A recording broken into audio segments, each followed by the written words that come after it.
Bonjour et bienvenue.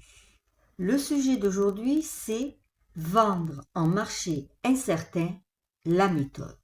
Je suis Corinne Morin de chez Propriété Privée, ici à Blaye, dans le 33. Vous êtes propriétaire, vous avez un projet immobilier, vous voulez vendre maintenant ou dans quelques mois. Même si c'est dans quelques mois, la décision, c'est de la prendre maintenant. Il faut mettre une stratégie en place. Et je suis là, moi, Corinne, pour vous aider, pour concrétiser votre projet immobilier, que ce soit la vente, et certainement derrière, vous avez un autre projet. Vous allez recommencer une vie. Alors, n'hésitez pas et contactez-moi. Vous pouvez aussi télécharger mon guide sur l'estimation. Le lien se trouve dans ma description. Alors, je vous dis, on y va ? Aujourd'hui, nous allons donc parler d'un sujet crucial, comment vendre quand le marché est incertain.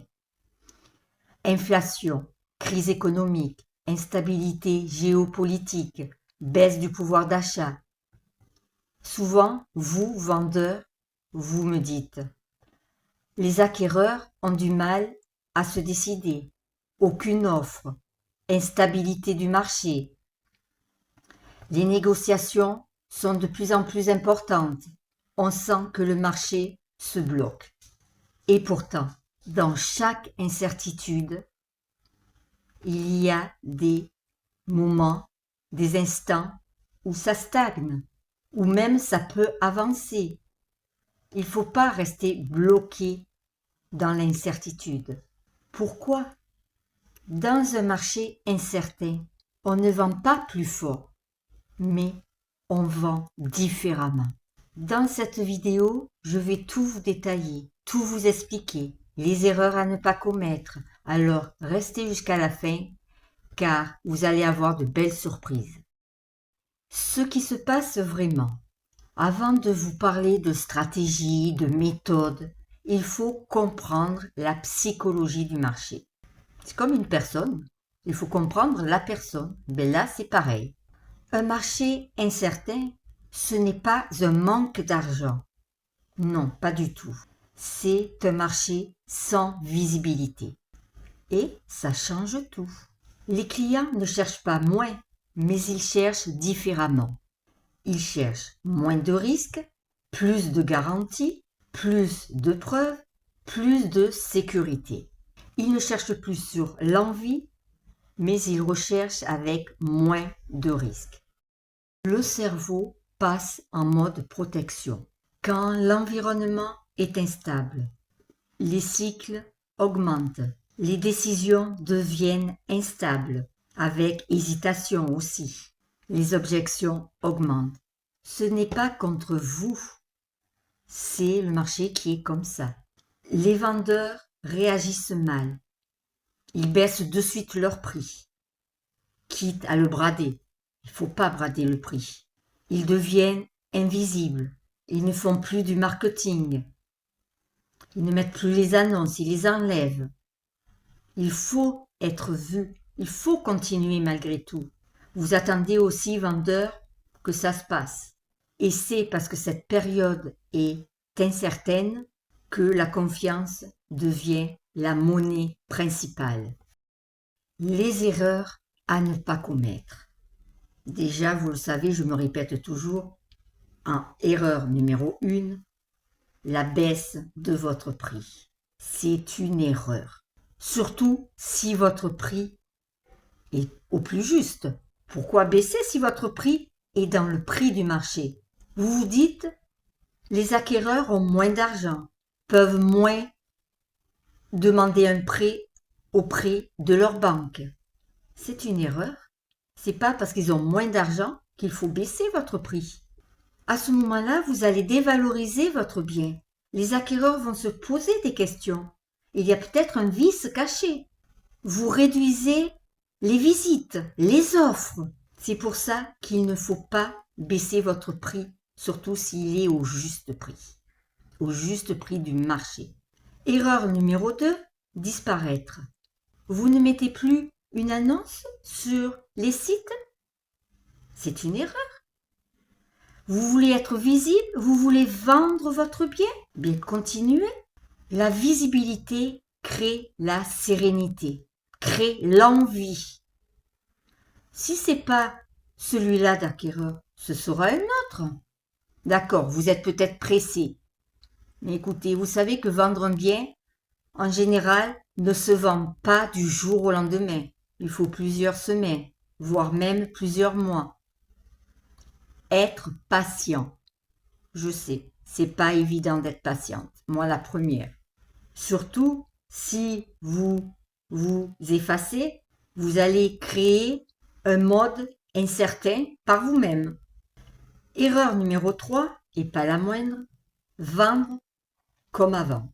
Non, il faut vendre au jour le jour, voir ce qui se passe actuellement, pas ce qui s'est passé hier ou ce qui va se passer dans plusieurs mois. Vous savez pas ce qui va se passer dans plusieurs mois. Non. Donc, il faut rester au moment de votre vente. Posez-vous la question, qu'est-ce qui se passe actuellement puisque je veux vendre mon bien? Que vais-je devoir faire pour y arriver dans ce monde incertain? Pensez à votre ambition, à vos performances, à ce que vous avez envie. Pensez à une stratégie bien concrète. Et c'est pas parce que c'est une période d'incertitude que vous n'allez pas arriver à vendre votre bien. Erreur numéro 4, être centré sur soi. Mon bien, c'est le meilleur. Mon voisin l'a vendu à ce prix, moi je veux le vendre plus cher parce qu'il vaut plus que le sien. Ça fait 10 ans qu'on habite ce bien, on l'a aménagé à notre goût, donc il peut que plaire. C'est votre goût, ce n'est pas le goût des acquéreurs. Les futurs acquéreurs vont le mettre à leur goût, vont avoir leur histoire. Vous avez eu votre histoire dans ce bien, que ce soit du bon ou du mauvais. Les acquéreurs, eux, veulent faire la même chose, mais à leur façon. Dans un marché incertain, le client ne se pose qu'une question. Est-ce que c'est sûr pour moi? Je vais maintenant vous dire la méthode en 5 piliers. Pilier 1, passer du désir à la sécurité. En marché sûr, on vend la méthode, l'ambition, la réussite. En marché incertain, on vend la maîtrise, la stabilisation, la sécurité et le contrôle. C'est pas moins ambitieux, mais c'est plus une sécurité. Pilier 2, réduire le risque perçu. Posez-vous cette question. Comment vendre un bien dans l'incertitude avec plus de sécurité? Donc, il faut que vous ayez de bons arguments, une annonce claire, être sûr que l'acquéreur a fait des démarches vers sa banque ou un courtier, ou les deux même. Une étude de cas, une étude de marché, une estimation bien détaillée, bien définie. C'est pour ça que il vaut mieux un expert de l'immobilier, un conseiller en immobilier pour vous aider à faire une estimation. Vous allez voir que plus le risque va être moindre, plus vous allez arriver à vendre votre bien. Pilier 3, surcommuniquer. Je vous disais tout à l'heure qu'il faut quand même vous mettre en avant, mais il ne faut pas non plus trop être en avant non plus. Vous savez, moi je dis toujours, le moins tue le moins, le plus tue le plus. Quand il y en a trop, ça se fait pas, ça le fait pas. Les gens en ont marre, ils vont se sentir persécutés. C'est pas ce que vous voulez, vous, je suppose. Non, je vous comprends très bien.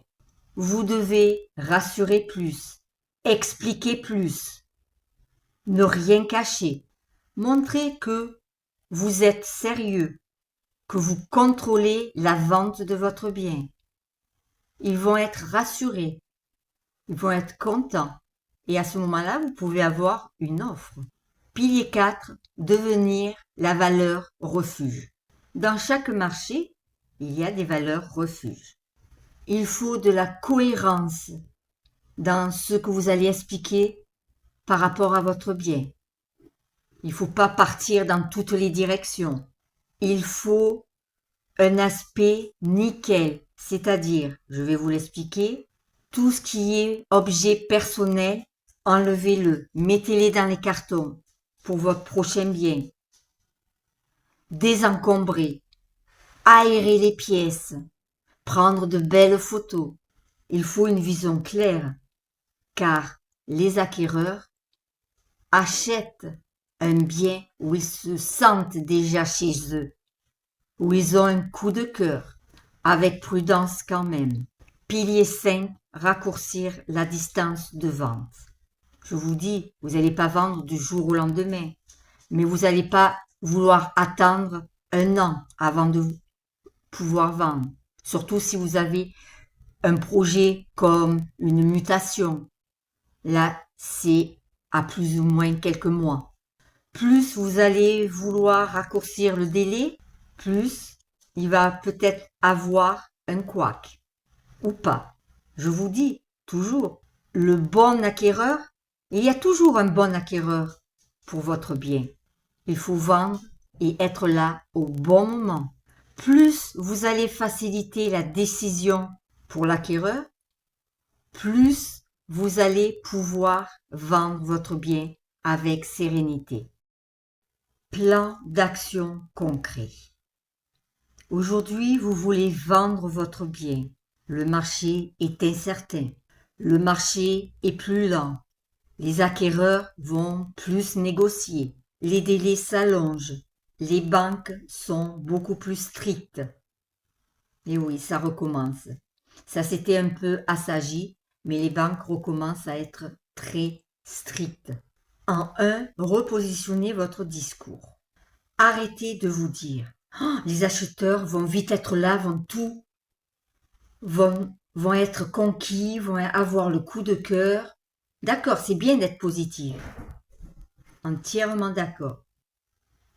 Mais attention, je vous ai dit, les acquéreurs, aujourd'hui, à l'heure actuelle, sont beaucoup plus stricts. Sont comme les banques, sont stricts.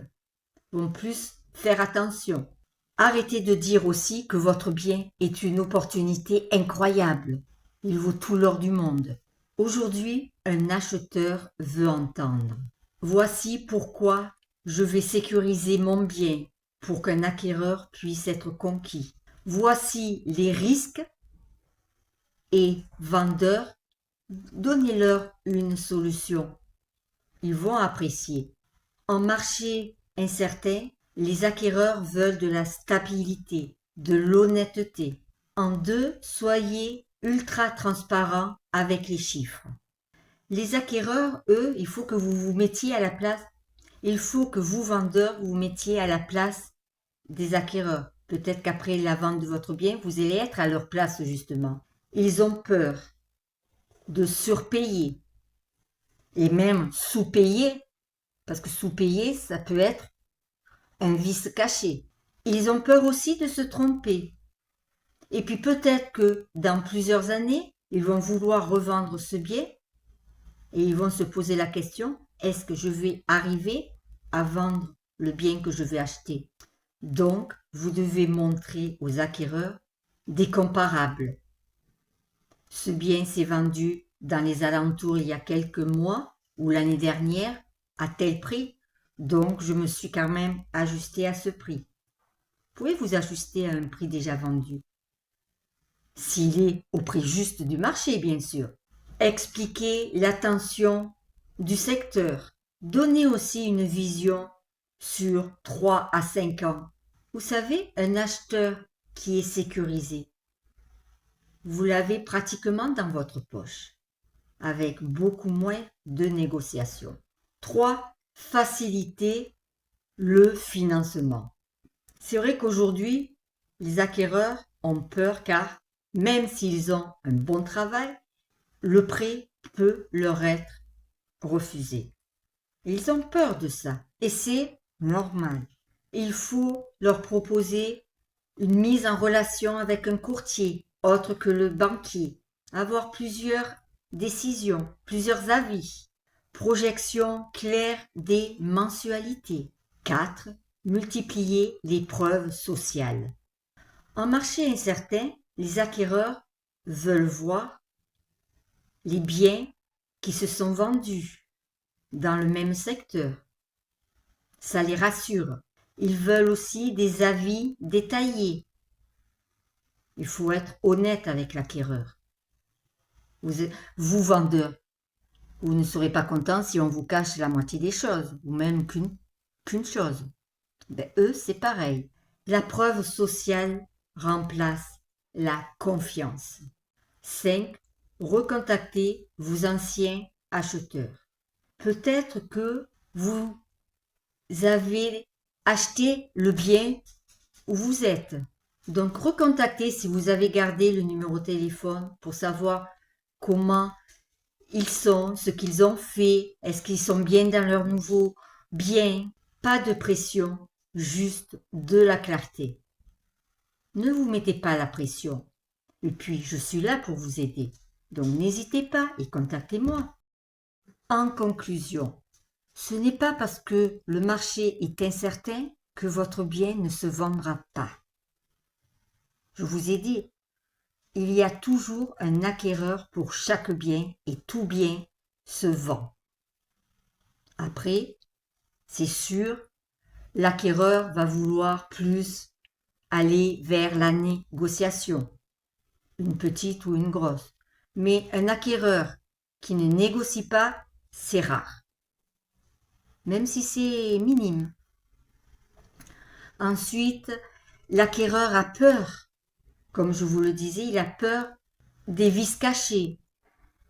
Il a peur de se tromper. Et vous êtes là pour l'aider à se positionner sur votre bien. Vous êtes vendeur, vous avez des questions, vous voulez vendre votre bien, avoir des conseils, être épaulé, ne plus vous occuper de quoi que ce soit. Je suis là, je m'occupe de tout, du mandat, même de l'estimation, à la signature de l'acte authentique chez le notaire. Alors n'hésitez pas et contactez-moi. Je vous dis à la semaine prochaine pour une nouvelle vidéo sur l'immobilier. Ciao, ciao!